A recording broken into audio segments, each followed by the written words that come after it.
Nine class, क्या हाल है सबका। हम लोगों ने एक्सरसाइज 2.1 स्टार्ट की हुई है, जिसके क्वेश्चन नंबर 1 से लेके ऑनवर्ड हम लोग क्वेश्चन नंबर 8 तक कर चुके हैं। आज हम लोगों ने करना है क्वेश्चन नंबर 9, 10, 11, 12। क्वेश्चन नंबर 9 हमारे पास विरासत के बारे में ही है, जो कि हम लोगों ने कल बहुत ज़्यादा डिटेल से टॉपिक डिस्कस किया और इसका क्वेश्चन नंबर 8 हम लोगों ने किया था, 7 और 8 किया था। क्वेश्चन नंबर 9 हमारे पास आ रहता है, अगर एक शख्स ने अपने पीछे एक बेवा और 15 लाख रुपए की मालियत की जायदाद छोड़ी हो तो इसकी बेवा के हिस्से की मालियत मालूम कीजिए। अब 9 क्लास यहाँ पे नोट दैट के यहाँ पे जस्ट उन्होंने एक बेवा का नाम लिया है, लेकिन उसकी औलाद का नाम नहीं लिया। मतलब कि उस शख्स की सिर्फ एक बेवा है, उसकी औलाद नहीं है। तो इसके लिहाज से हम लोगों ने जो विरासत का कानून पढ़ा था, तो यहाँ पे देखें कि अगर खामद वफ़ात पाया जाए तो बीवी का हिस्सा औलाद या वलद के रिश्ते में किसी और औलाद की अदम मौजूदगी में, मतलब कि अगर औलाद नहीं है तो बीवी का हिस्सा बेवा का कितना होता है, 1/4।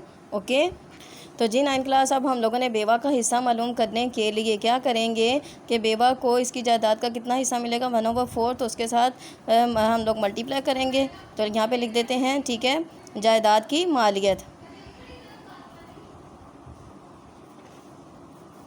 जायदाद की मालियत 9 क्लास कितनी है, 15 लाख रुपए। ओके, 15 लाख रुपए बेवा का हिस्सा, ठीक है, अगर औलाद की अदम मौजूदगी में। जी 9 क्लास, औलाद की अदम मौजूदगी में बेवा का जो हिस्सा है टोटल जायदाद का, वो कितना होता है, 1/4 होता है। तो इस तरीके से अब हम लिखेंगे बेवा के हिस्से की, बेवा के हिस्से की रकम, ठीक है।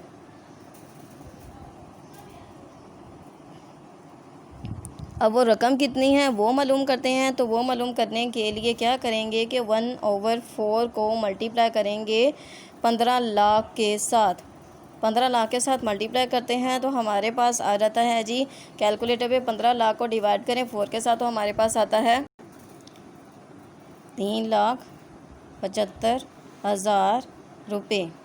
तो ये था बेवा के हिस्से की रकम। अगर उसके औलाद कोई ना हो और उस बंदे की और सिर्फ एक उसकी बेवा हो, तो कुल जो जायदाद है उसमें से उसको 3,75,000 रुपये हिस्सा मिलेगा। जी 9 क्लास, क्वेश्चन नंबर 9 हम लोगों ने कर लिया। क्वेश्चन नंबर 10 हमारे पास आ रहा था, अगर एक शख्स ने अपने पीछे एक बेवा और 2 बेटे छोड़े हों तो इनकी मालियती विरासत में हर एक का हिस्सा मालूम कीजिए। अब एक बेवा है और 2 बेटे, मतलब कि औलाद है, तो इस लिहाज से बेवा का हिस्सा कितना आएगा, 1/8 के लिहाज से मालूम करेंगे। और बाकी जितनी भी रकम बचेगी वो दोनों बेटों में हाफ तकसीम होगी। ओके, तो उसके लिए टोटल रकम को 2 के साथ डिवाइड कर लेंगे। जी 10 क्लास, इस तरीके से हम लोगों ने लिखा है, जायदाद की मालियत कितनी आ जाती है, 20 लाख रुपए आ जाते हैं, ठीक है, 20 लाख रुपए। और इसकी एक बेवा और 2 बेटे हैं, तो इसका मतलब कि अब बेवा का हिस्सा जो मालूम करेंगे वो हम किसके साथ, 1/8 को मल्टीप्लाई करेंगे 20 लाख के साथ। तो इस तरीके से हम इजीली फाइंड आउट कर सकेंगे। तो 20 लाख को 8 के साथ डिवाइड करें तो हमारे पास आ जाता है जी 2,50,000, ठीक है, 2,50,000। कैलकुलेटर पे आप लोग कर सकते हैं, 20 लाख को 8 के साथ डिवाइड करें तो हमारे पास आ जाता है 2,50,000 रुपये। तो बेवा को कुल जायदाद में से सिर्फ़ और सिर्फ इतना हिस्सा मिलेगा। ओके, अब हम मालूम करेंगे बकिया रकम। बकिया रकम मतलब कि 20 लाख में से इतने माइनस करते हैं। जी 9 क्लास, और इस तरीके से हमें बकिया रकम मालूम करने के लिए क्या करते हैं कि 20 लाख में से 2,50,000 को माइनस किया तो हमारे पास आ गया 17,50,000 रुपये। अब हमारे पास हम जानते हैं कि उसके जो बेटे थे उसके बेटे कितने थे, ठीक है, बेटे कितने थे, 2 थे। बेटों की तादाद तो कितने बेटे थे जी, 2 बेटे थे। अब बेटों का हिस्सा मालूम करने के लिए हर एक बेटे का हिस्सा, चूँकि जितनी भी जायदाद है वो दोनों बेटों में आधी तकसीम होगी, तो क्या करेंगे कि आधी तकसीम करने के लिए 17,50,000 को किसके साथ डिवाइड कर देंगे, 2 के साथ। 2 के साथ डिवाइड करेंगे तो हमारे पास कैलकुलेटर पे इसका जो रिक्वायर्ड आंसर है वो आ जाता है 8,75,000, ठीक है, 8,75,000। मतलब कि हर एक बेटे का हिस्सा जो सा होगा वो 8,75,000 होगा।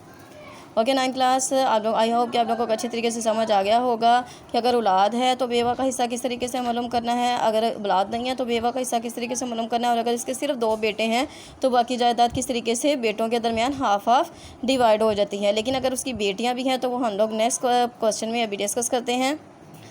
जी 9 क्लास, हमारे पास आ जाता है क्वेश्चन नंबर 11। असगर ने एक जायदाद 4,80,000 रुपये की छोड़ी। इसने अपने पीछे एक बेवा, 3 बेटे और 4 बेटियां। जायदाद में हर एक के हिस्से की मालियत मालूम कीजिए। तो अब चूँकि बेवा है उसके साथ औलाद भी है तो बेवा का हिस्सा 1/8 से ही फाइंड आउट करेंगे। फिर बेटे चूँकि हमारे पास कितने इस सवाल में दिए गए हैं, अपने पीछे 3 बेटे, तो हर एक बेटे का बेटी से कितने गुना हिस्सा होता है? 2 गुना। जी 9 क्लास। तो इस तरीके से हम लोगों ने लिख लिया। क्वेश्चन नंबर 11 आ जाता है जायदाद की मालियत आ जाती है 4,80,000 रुपये। बेवा का हिस्सा आ जाता है 1/8 4 88,000 को इसके साथ मल्टीप्लाई किया तो आ गया है 60,000 रुपीज़। बेवा का हिस्सा कितना आ गया? 60,000 रुपये। बेटों की तादाद कितनी थी? 3। बेटियों की तादाद कितनी थी? 4। तो क्या लिखेंगे? बेटों और बेटियों के हिस्सा में निस्बत आ जाती है। कितने बेटे थे? 3 बेटे थे और बेटे का हिस्सा बेटी से कितने गुना होता है? 2 गुना ज़्यादा होता है। तो लिखते हैं 2:2:2। बेटियाँ कितनी थी? 4 और बेटों की निस्बत आधा हिस्सा होता है तो 1:1:1। अब लिखेंगे निस्बती मजबूआ। तो इन सब को हम लोग जमा करते हैं तो हमारे पास आ जाता है 10। ओके, अब हम लोग इजीली फाइंड करेंगे बेटे के हिस्से के क्या है, बेटे का हिस्सा क्या है, बेटियों का हिस्सा क्या है। जी 9 क्लास। अब हम लिख लेंगे हर एक बेटे का हिस्सा, हर एक बेटे का हिस्सा। ठीक है।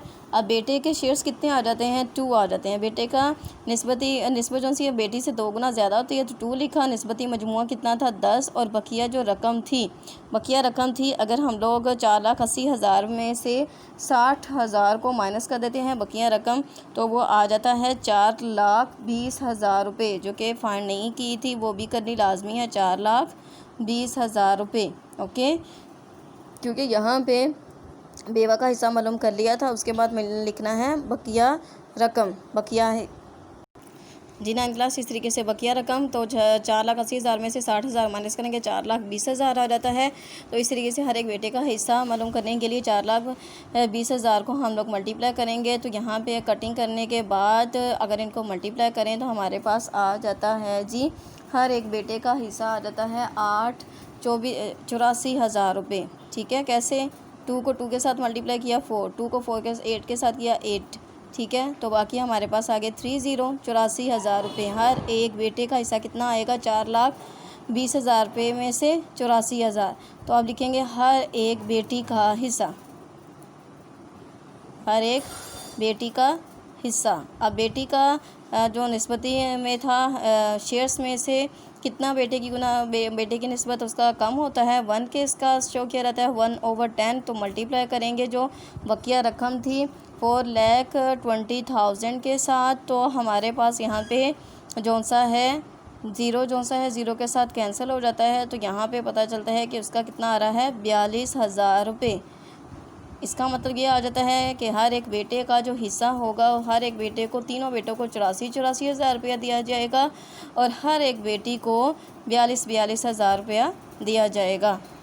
जी 9 क्लास। तो हम लोगों ने ये जो एग्जांपल की है वो सेम एज इट इज़ ये वाली एग्जांपल है जो कि पेज नंबर आप लोग देख सकते हैं 38 पे है।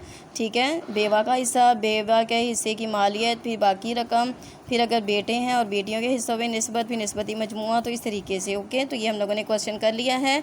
क्वेश्चन नंबर 12 आ जाता है नजीब ने 4 लाख रुपये अपने विरसे में छोड़े। इसने अपने पीछे एक बेवा छोड़ी जबकि इसके यहाँ कोई बच्चा नहीं। तो ये सेम एज इट इज़ है जैसे कि क्वेश्चन नंबर 9 है।